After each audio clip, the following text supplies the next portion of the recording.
Un petit détail, c'est quand on démonte la pipe d'admission, les vis là s'enlèvent pas. Donc elles restent dessus par sécurité pour éviter de tomber dans le moteur. Donc il y a les vis ici. Donc c'est un 218 chevaux 2003. Les vis là, là, là, là, là, là. Et attention, c'est une fois que la rampe est dévissée, il y a une vis qu'on voit pas, qui est discrète, qui est carrément derrière ici. L'habitacle, le tableau de bord. Donc elle est cachée par un petit bout de mousse là, et quand vous avez dévissé toutes les vis, la rampe va bouger et elle va bloquer. Donc si vous forcez trop violemment, vous risquez de la péter. Donc il faut aller fouiner derrière là, ici là, derrière le tableau de bord, et aller la chercher. Donc ici il y a un arceau de comment dirais-je, un arceau de sécurité pour éviter que les joues d'aile bougent. Donc on le fixe ici, là, là et là, tac, là-bas. Donc là la pipe d'admission est enlevée. Donc elle est là, on l'a déjà enlevée tantôt, hein, donc vous pouvez voir, je fais gaffe de ne pas la niquer. Voilà. Alors, comment dirais-je, les clapets, ils sont ici. Ils sont ici. Alors, pour les enlever, il faut déboîter là, hein, tout ça. Alors, à vérifier là-dessus, c'est surtout le diamètre. Parce que moi, je les ai achetés sur un site, sur Internet. Le mec, dans sa désignation, parce qu'on choisit nous-mêmes la désignation, on valide, par exemple, 530, on valide 320, par exemple, ou un autre véhicule, tac, tac. L'année, la catégorie. Donc, j'ai validé, tout était correct. Et en fin de compte, le mec, il m'a vendu des bouchons de clapet qui sont trop grands rapport aux miens. Donc ceux-là, c'est des 32-33 mm. Il m'a vendu ça au lieu de me vendre des 22 mm. Donc 22 mm. Donc vous voyez, hop, je vais essayer d'enlever la vis sans la faire tomber, parce que tout à l'heure, on a fait tomber une vis ici, là. Donc il faut qu'on essaye de la récupérer, hein. Sinon j'en remettrai une autre au cas où. Voilà, les clapets, les voilà. Alors, clapet d'admission, donc sur BMW 530, vous voyez. Alors, il y a un souci parce que je vais le mettre du bon côté. Là, les bouchons, c'est là. Ça, normalement, ça rentre dedans. Vous voyez, là, c'est hyper trop grand. Ça rentre pas du tout. Hein, c'est carrément planté. Donc, on a ça à pas cher, je veux dire. Là, donc ces clapets là, si à un moment donné, ils pètent, que le moteur les avale, le moteur il est mort. Ça permet aussi de voir un petit point de vue sur les durites. Donc on avait une légère perte de puissance au-delà de 3000 tours. En dessous de 3000 tours, je veux dire, fallait la stabiliser pour éventuellement que les clapets s'ouvrent, quoi. Et on savait pas trop d'où ça venait. Donc en fin de compte, c'est parce que les tuyaux qui sont là, ils sont pourris, ils sont archi cuits, ils sont morts. Il est écrasé. Donc j'ai découvert ça aujourd'hui. Pourquoi j'étais obligé d'amener ma voiture jusqu'à 3000 tours, de la stabiliser à 3000 tours et pendant 50-100 mètres, et après j'appuyais à partir comme une bombe. Donc c'est pour ça que j'avais un manque de puissance. Là, ici, il y a un raccord où on met 4 durites. 4 durites, dont il y en a une ici, c'est de la durite à gasoil, vous voyez, qui repart ici, qui revient au boîtier qui est sur la joue d'aile. La joue d'aile, ici, ça doit être une dépression à gasoil ou je sais pas quoi, donc il faudra le changer. Donc en fin de compte, quand on revient là, il y a la durite bleue là qui se met à la 20 EGR. Et là, il y a 4 durites qui sont reprises ici, dont celle que je viens de vous faire voir, et les autres qui sont là. Là, qui sont reprises ici, là, sur ce boîtier-là, derrière, là. Je sais pas si on voit bien, parce que la nuit va commencer à tomber. Et il y en a un qui est repris aussi sur le truc à dépression d'ouverture des clapets, sur la pipe d'admission. Voilà. Donc s'il y a un souci de perte de puissance sur votre voiture, ça peut venir de ce symptôme-là. Alors il y a les petites vis ici, pas les vis, mais les prises de raccordement électrique, hein, qui sont bien entendu à remettre en fonction ici. Donc vous aurez changé les clapets. Donc moi pour ma part j'ai recommandé des clapets parce que à ma grande surprise, ce que l'autre il m'a fourni, bah ils vont pas dessus. Alors là je suis en train de chercher parce que j'avais une autre prise et je la vois plus, je sais plus où elle est. Donc elle doit être, elle est là, ça y est, je l'ai trouvée. Elle est là parce que j'ai le clip là qui s'est barré, vous voyez. Au lieu de tirer, on va dire, j'ai enfoncé. Vous voyez, donc ça doit aller, je sais pas, un truc comme ça. Donc je vais voir ça un peu plus tard.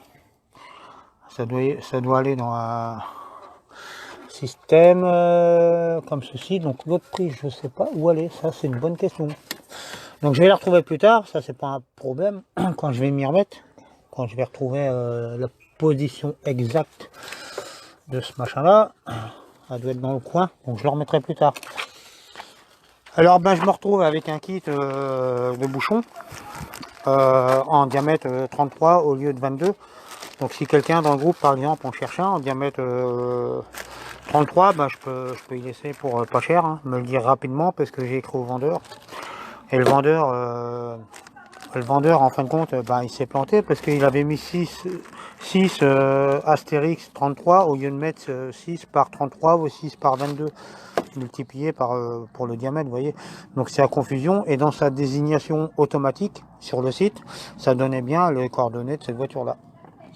Voilà, donc dessus j'ai déjà nettoyé la vanne GR il n'y a pas longtemps, changé la poulie damper il n'y a pas longtemps aussi. Et là on va changer la pipe d'admission parce que je l'ai acheté aussi. On va déjà vérifier, voir celle-ci parce que j'avais des légères remontées de gaz de temps en temps. Donc ça peut être la cause des tuyaux qui sont morts là. Donc voilà, donc toute solution est bonne à mettre dans le groupe, hein, n'hésitez pas. Donc le groupe est fait pour tout le monde, que chacun mette sa petite bricole, sympathique. Sympathique, il est où le bouchon tout neuf, Bastien? D'accord, on le ramasse, parce que si l'autre il me le reprend. Voilà, voilà, voilà. Et ça, j'ai acheté ça dans un magasin spécialisé vêtements industriels mais professionnels, que carrossier, mécanicien, et c'est super bien. Ça coûte pas si cher, ça coûte 10 balles les 100 et c'est super. Allez, à plus de prochaines vidéos, et puis je vous donnerai les informations pour la suite. Donc là, ça va me permettre de nettoyer. Que dès que je vais recevoir les vrais bouchons, les bons bouchons, du moins, on va dire, les bons bouchons, je vais nettoyer bien entendu la pipe d'admission avant de les recevoir, hein, ça va m'occuper un petit peu. Là, donc là, je pense qu'il y a un sens là-dedans, je sais plus. Je sais plus ici, faut savoir, hein, faut savoir. Voilà, alors surtout impérativement, dès que vous ouvrez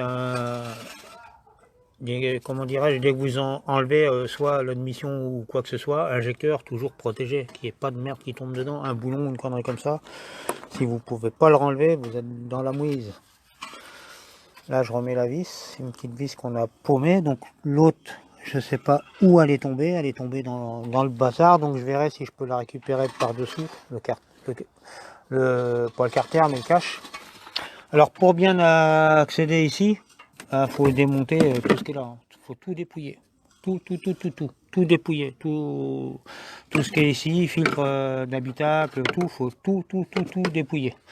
Ici, ça se met derrière le moteur, là à la base, normalement le carter là, et il se coule en dessous là, plaque, terminé. Donc faut tout dépouiller. Ça vous permet en même temps de vérifier le niveau de liquide de frein qui est là, que tout soit correct. Voilà. Donc, eh ben, écoutez, hein, j'ai plus qu'à attendre de recevoir mes nouveaux bouchons. Si j'avais pas eu ce souci là, ben, on allait chercher de la durite de remplacement aussi, du tuyau, pour eux. Archi cuit même, il est mort. Hein. Et puis, on serait peut-être déjà en train de la remonter. Voilà. Donc là, vous voyez, c'est des vis qui sont serties dedans, elles peuvent pas se barrer. Donc pour une voiture qui est de 2003, elle n'est pas trop sale, hein. On regarde dans les trous. Juillet, elle a été fabriquée en juillet 2003, j'ai eu le document de certification de chez BM, parce que quand ils l'ont vendu en 2004. Alors avec la loi du voyant ODB au 1er janvier 2004, il y a eu un petit bug au contrôle. La voiture a été fabriquée en juillet 2003, donc j'ai été obligé de demander à BMW France, rapport au numéro de série de la voiture, de me certifier que le véhicule a bien été fabriqué en 2003 et non en 2004. Donc si vous avez le problème, il y a une dérogation spécifique au centre de contrôle où ils mettent ODB test non réalisable. C'est ce qui sauve votre voiture, parce qu'autrement vous pouvez plus rouler avec, ils vous la mettent en véhicule problématique quoi.